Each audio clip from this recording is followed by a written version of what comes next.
आपको तस्वीरें दिखाएंगे। जयपुर के गोविंदपुरा बायोडायवर्सिटी फॉरेस्ट के उद्घाटन का कार्यक्रम है। वहीं गोविंदपुरा बायोडायवर्सिटी फॉरेस्ट के उद्घाटन कार्यक्रम में वन एवं पर्यावरण मंत्री हेमाराम चौधरी उद्घाटन करने वाले हैं। यूडीएच मंत्री शांति धारीवाल की भी मौजूदगी रहने वाली है। और ऐसे में देखिए कृषि मंत्री लालचंद कटारिया कार्यक्रम की अध्यक्षता कर रहे हैं। और देखिए शांति धारीवाल की मौजूदगी, तमाम नेताओं की मौजूदगी। लालचंद कटारिया आपको तस्वीरों में नजर आ रहे होंगे। 100 हेक्टेयर में तैयार किया गया है गोविंदपुरा बायोडायवर्सिटी फॉरेस्ट, जिसमें विभिन्न किस्म के 25,500 टॉल प्लांट रोपित किए गए हैं। आज इस मंच के माध्यम से हमारे अतिथियों के करकमलों के द्वारा आपको सम्मानित किया जा रहा है। और इसी खबर पर अधिक जानकारी के लिए हमारे साथ एसोसिएट एडिटर निर्मल तिवारी भी जुड़ चुके हैं। निर्मल जी, क्या कुछ जानकारी अभी कार्यक्रम को लेकर?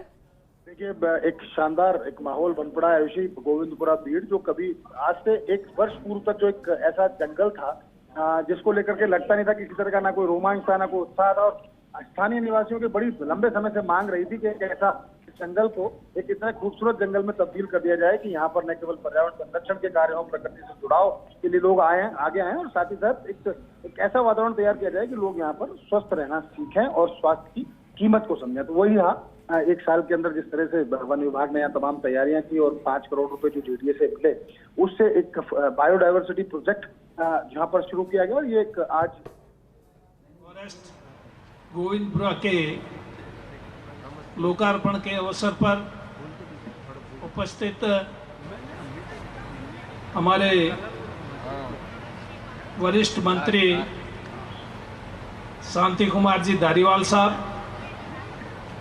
हमारे साथी मंत्री लालचंद जी कटारिया साहब, हमारे विभाग के अतिरिक्त मुख्य सचिव शिखर अग्रवाल जी, हमारे विभाग के ऑफ साहब मुनीश कुमार जी गर्ग साहब, प्रधान जोटवाड़ा रामनारायण जी जाजड़ा और प्रधान जॉबनेर शैतान सिंह जी मेरड़ा,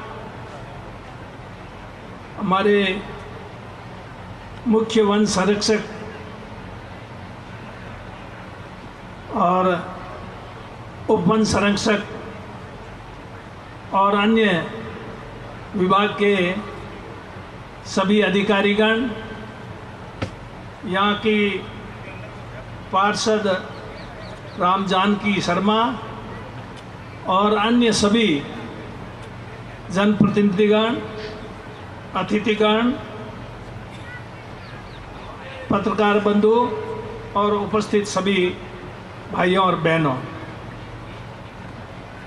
सबसे पहले मैं इस क्षेत्र के सभी वासियों को इस लोकार्पण के अवसर पर इस सौगात के लिए बहुत बहुत बधाई देता हूँ।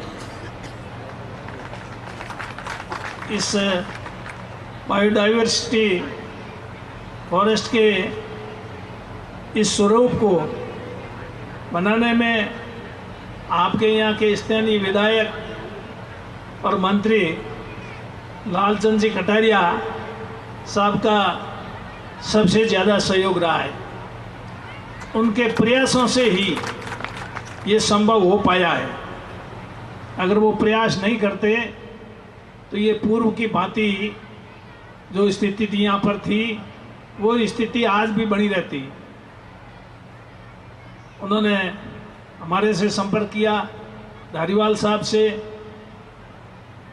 ये ज़मीन हमारे विभाग की है, इसको सुरक्षित रखने में मदद कटारिया साहब ने, धारीवाल साहब ने की है। अगर ये पैसा धारीवाल साहब नहीं देते तो इसका विकास नहीं होता, संवर्धन नहीं होता, संरक्षण नहीं होता और ये ज़मीन खुर्द-बुर्द हो जाती, लोग कब्जा कर लेते और बाद में कब्जा हटाना बड़ा मुश्किल होता और हमारे विभाग के लिए भी ये बहुत बड़ी समस्या खड़ी हो जाती। इस प्रकार की समस्या और जगह है जहाँ वन विभाग पर लोग एक बार कब्जा कर लेते हैं, उसको हटाना मुश्किल होता है। लेकिन ये इस ज़मीन पे कब्जा होने से पूर्व इसको जो विकसित कर दिया गया है, अब इसके ऊपर कब्जा होने की संभावना बिल्कुल ख़त्म हो चुकी है और ये 100 हेक्टेयर में इस पर विकसित किया गया है। भी मैंने डीएफओ वाइल्ड लाइफ संग्राम सिंह जी खतियारिया साहब से भी बात की। मैंने कहा जब 147 हेक्टेयर है तो फिर 47 हेक्टेयर पीछे क्यों छोड़ा, उसको भी इसमें शामिल लो, नहीं तो उस पर फिर अतिक्रमण होगा और कोई समस्या खड़ी होगी। तो उन्होंने कहा उस पर भी हम कर सकते हैं। तो ये आने वाले समय में 100 से बढ़ा करके 147 हेक्टेयर पर इसका और विकास होगा, संवर्धन होगा, संरक्षण होगा। और इसके संवर्धन संरक्षण के लिए पैसों की सबसे पहले आवश्यकता पड़ती है। बिना पैसों के कोई काम नहीं हो सकता। ये समारोह भी आज आयोजित हुआ है, इसमें भी पैसा खर्च हुआ है। तो इस प्रकार जहाँ तक पैसों की बात है, हमारे धारीवाल साहब खजांची है। पैसा तो खजांची के पास ही रहता है और खजांची से ही मिलेगा। और खजांची साहब ने ये कह दिया है कि पैसों की कोई कमी नहीं आएगी। तो मैं समझता हूँ फिर आगे आने वाले समय में ये और विकसित होगा। यहाँ से आपके विधायक लालचंद जी कटारिया, जिनको आपने आपकी समस्याओं के समाधान के लिए, इस क्षेत्र के विकास के लिए चुन करके भेजा, उन्होंने अपने दायित्व का पूरी तरह से निर्वहन किया। ये आप इसका प्रमाण ये इस पार्क को देख रहे। इसके अलावा भी बहुत सारे विकास के काम किए हैं जिसके यहाँ उल्लेख करने की ज़रूरत नहीं है। इन्होंने आपके क्षेत्र के विकास में कोई किसी प्रकार की कमी नहीं रही। पहले भी हमारे साथ विधायक रहे, फिर लोकसभा में चले गए, केंद्र में मंत्री रहे। तो और इनके पिताजी भी मेरे साथ एमएलए रहे। तो हमारा बहुत पुराना संबंध है और मैं इनको जानता हूँ। बहुत ही सरल स्वभाव के और आप लोगों के बीच में रहते हैं। आप लोगों के कामकाज में कोई कमी नहीं रखते हैं। अभी धारीवाल साहब कह रहे थे आगे क्या होगा, आगे अच्छा ही होगा।